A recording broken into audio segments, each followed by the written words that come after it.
Hello everyone, it's Amy and welcome back to my channel. Thank you for stopping by to see what the news is. The news is we are going to bring back Build Your Stash and Craft. Now if you're new here and you don't know what that is, 5 years ago I started a series that was for people that wanted to craft but didn't have anything. And I've decided to start again because I've had quite a few comments actually just asking me if I was ever going to do it again. And then I've had a lot of people say, oh, I like what everybody's doing, but I can't do those things because I don't have all of that stuff. And you don't have to have all of that stuff to craft, but if you just budget, the last series was a $5 a week budget. And this time we're going to make it $7.50 because prices are going up. We get a lot of supplies at the dollar store or the Dollar Tree, and I believe their prices are going up to $1.25 now. So we are going to raise the budget to $7.50 a week. And so for $7.50 a week, you can craft and you can build up your stash supply of crafting supplies. And you can craft every week. There's something new every week.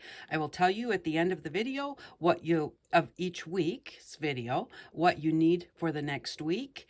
And so you can have it ready so you can craft right along or craft after you watch the video. But it gives you something to do each week. And as you go, you'll be surprised how quickly things really can add up if you just take your time and budget it out and don't be in a rush to get everything. Because it's no fun to buy a whole bunch of stuff and then you really feel bad because now you spent all this money. And then how do you enjoy the crafting?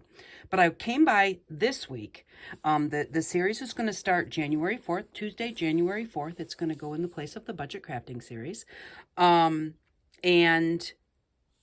I wanted to come now before Christmas because I kind of wanted to give you some things. This series will be recycled items. It will be things from secondhand stores and things pretty much from the Dollar Tree and Walmart. I try and make it to where I know if you're from a different country, you don't have the Dollar Tree and Walmart, but hopefully you'll have something kind of equivalent.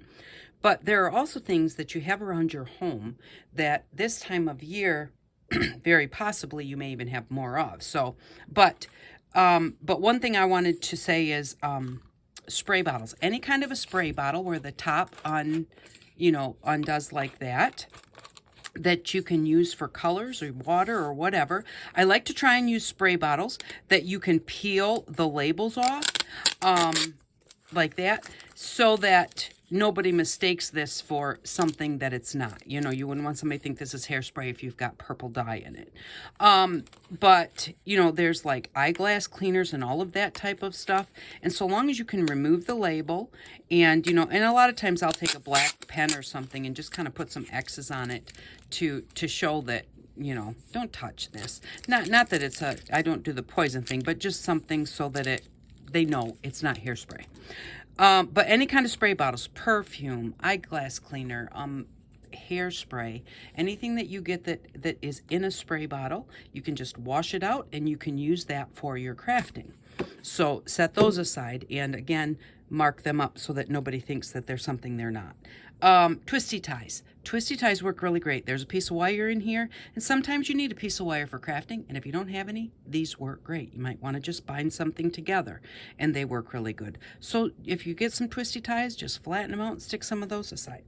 So magazines. This is a free magazine that we get, and it comes from our electric company, and it's not the most beautiful thing in the world, but it's got some good words in it, and it's got good letters in it where you can cut these letters apart and use them for crafting. Now, this is not a journal crafting series. This is a crafting series, so we'll be doing all sorts of things. But, you can use these pictures. You'd be surprised. Like this right here, this would look really cute as like a stamp. Once you get it out of there, it doesn't necessarily look like what it is here. So magazines, this is a catalog that my daughter got in the mail, and look at the horse heads on there. You could very possibly use those for something. And, even bits and pieces of all of these different things that they have in here for sale. So magazines, and this is an AARP magazine. So they make good, they give you some color on whatever you're doing. I mean, you can use these things to make cards, journals, whatever you're making. This magazine I get in the mail, this is Variety magazine, and it has a really heavy paper. I mean, it's still magazine paper, but, and then the back and the cover are like cardstock. I don't know why I get this. It comes in the mail. We don't even read it. It's not really my thing, but it just comes in the mail. And I have checked my credit card, and we're not being charged for it, so I have no idea where it's coming from.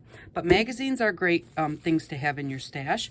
And then just a few plastic bags so that you just have them set aside and ready to go if you need them, because there are some things that I use plastic bags for that are very fun.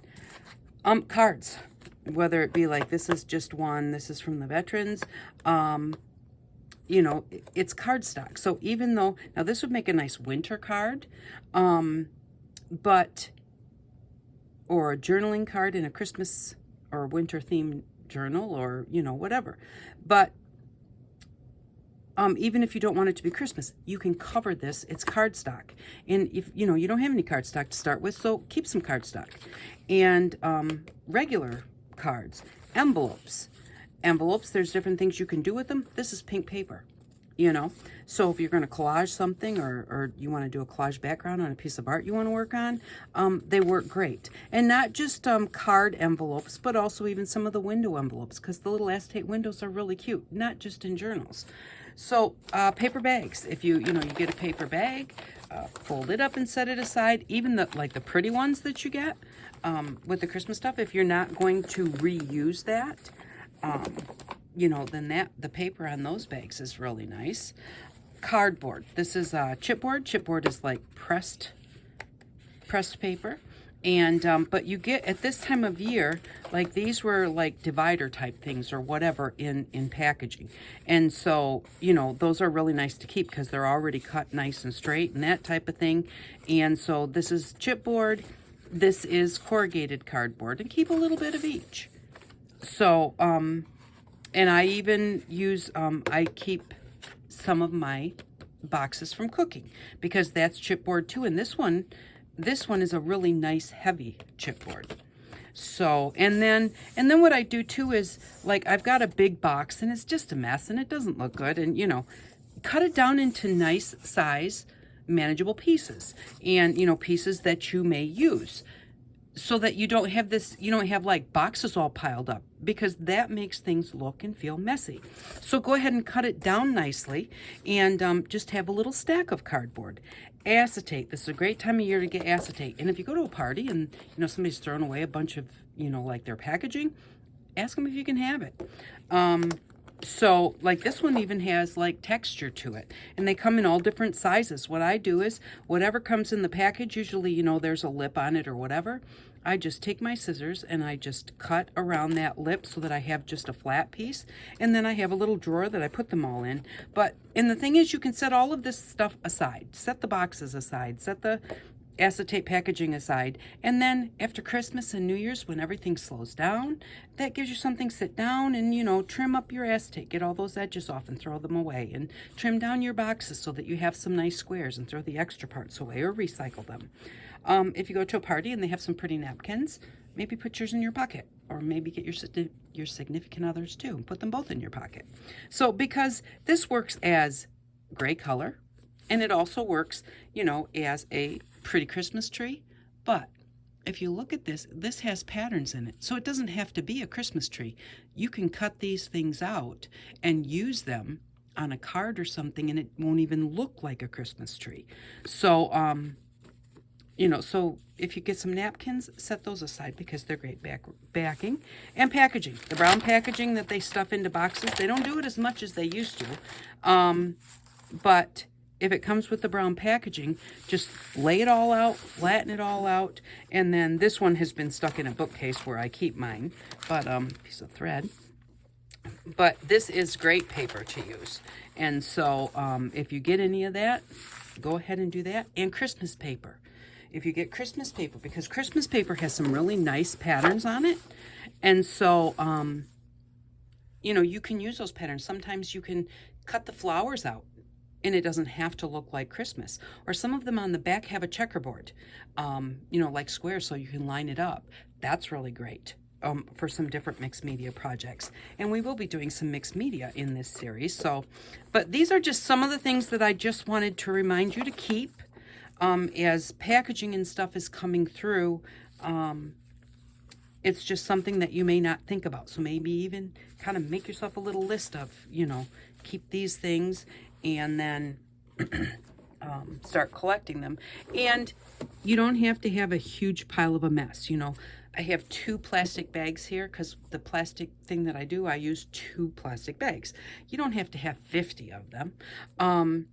And, a few magazines. You don't need a ton. I also get magazines at my library. My library has magazines where you can come in and you can get 4 free magazines each week.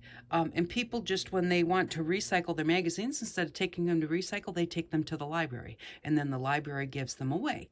And so that gives other people a chance to read them, or, in your case, craft with them before they go to recycle. So that is what this series is all about. It's about crafting on a budget and using recycled items and secondhand items and new items to get your craft stash built up. And if you get something in a fairly big box, you might want to keep it, because if I can find somebody that gets something in a big box, I'm going to keep their box, and I'm going to use it to make a storage unit for all of my bits and pieces, so I can keep everything kind of together. And I'll show you how I do that when I do it. So thank you very much for stopping by. I really do appreciate it. I hope that you're going to enjoy this series. Let me know what you think. You think it's something that you may want to watch? I know I have so many new viewers that a lot of you haven't been through the last series, and this may really help. So I really do appreciate each and every one of you, and I hope that you all have an outstanding day and a very Merry Christmas. Bye-bye.